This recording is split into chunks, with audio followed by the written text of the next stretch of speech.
Hello everyone. मैं detail video लाई हूँ यूसीजीसी के जीसी कंट्रोवर्सी का। और हम लोग को कंट्रोवर्सी में नहीं जाना, हम लोग को जो जो इम्पोर्टेंट है उसके बारे में हम लोग पढ़ लेना है। ठीक है, पहले थोड़ा सा देख लेंगे। ब्रीफ में मैं थोड़ा इसमें हाईलाइट कर लिया है, ताकि आप लोग को जब टेलीग्राम्स में ये मिलेगा तो ये आपको बहुत हेल्पफुल होगा। Only the highlight one you have to read and you get the idea. ठीक है, तो जो यूसीजी है, ये कंट्रोवर्सी में क्यों आया? क्योंकि एक UGC promotion of equity in the higher education institute regulation 2026 वाला आया था। ठीक है, उसलिए आया। और तो सुप्रीम कोर्ट ने क्या किया, आपको लोगों को पता होगा कि ये में कि इसने स्टे कर दिया है। ठीक है, क्यों हुआ था? बिकॉज ये डिजाइन किया गया था कास्ट बेस्ड डिस्क्रिमिनेशन हटाने के लिए। जैसे कि हम लोग का preventive atrocity acts for S C है, वैसे ही ये वाला कास्ट डिस्क्रिमिनेशन हटाने के लिए किया गया था। बट इसने क्या किया कि एक सुप्रीम कोर्ट जज ने बोला कि ये बेंच, जो सुप्रीम कोर्ट ऑफ इंडिया है, ये आज बोला कि ये वेग and capable of dividing the society होगा। बिकॉज इसका मेन कंसर्न लैंग्वेज में है, जो कि मिसयूज एंड एक्सप्लॉयटेशन हो सकता है। तो स्पेसिफिक इम्प्लीमेंटेशन इसलिए हुआ because it was like general एक तरफ and S C S T OBC एक तरफ। तो ऐसा नहीं है ना, खाली S C S T OBC में ही हम लोग डिस्क्रिमिनेशन देख सकते हैं। रिवर्स डिस्क्रिमिनेशन हो सकता है, बट उसके बारे में यूजीसी वाज साइलेंस। देन उसीलिए जनरल स्टूडेंट के लिए ये एक विदाउट प्रोटेक्शन है, जिसमें कि रिप्रेजेंटेशन इन ग्रीवेंस कमिटीज ने बोला। ठीक है, लाइक ये एक मैंने उसके बारे में, जैसे कि हम लोग का रहता है ना कि male oriented female oriented laws, जैसे कि डाउरीज हुआ कि अगर केस कर लोगे तुमको जेल जाना ही जाना है, फिर बाद में प्रूव करो इनोसेंस। तो that was like this only. And it is draconian law, मतलब कि स्ट्रिक्ट है।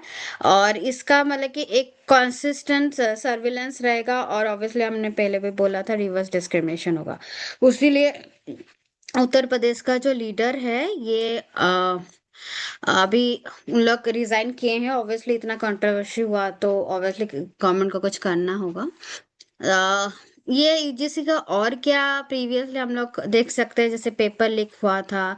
फिर हम लोग जैसे विकसित भारत शिक्षा बिल्स जब आया, तो तमिलनाडु को बोला गया था, मतलब कि उसको बोला गया था कि फंडिंग जो गैप्स है तमिलनाडु ने, मतलब new models lakhs the clearly provisions for the research.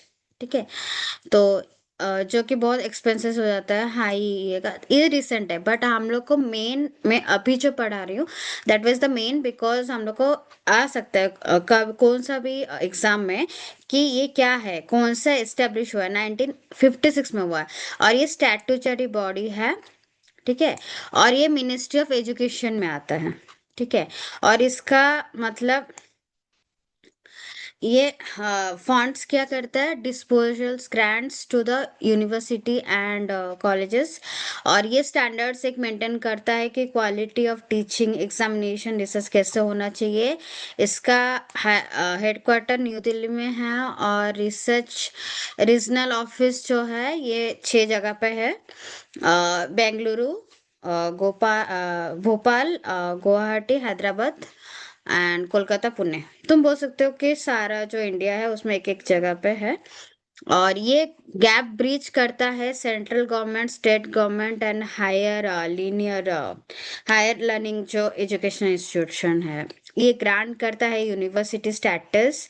फिर एलोकेशन करता है फंड्स फॉर इंफ्रास्ट्रक्चर्स और प्रोजेक्ट लाइक STRID स्कीम्स, ये भी याद रख लेना है आपको। एंड यूजीसी जो है ये एक माने कि कंडक्ट भी करता है नेशनल एलिजिबिलिटी टेस्ट, ताकि एक मैं जो फेलोशिप या रिसर्च जाना चाहते हैं या प्रोफेसर होना चाहते हैं उनके लिए। और ये क्वालिटी एजुकेशन करता है, जो work the body like NAAC, जैसे national assessment and accreditation council to rank and grant colleges. तो ये इसीलिए ये वेग है और इसका बहुत माने ब्रॉड है इसका कॉन्सेप्ट्स, और उसके अंदर सारा आ जाएगा, तो इसीलिए ये उसने सुप्रीम कोर्ट ने ये इसको स्टे लगा दिया।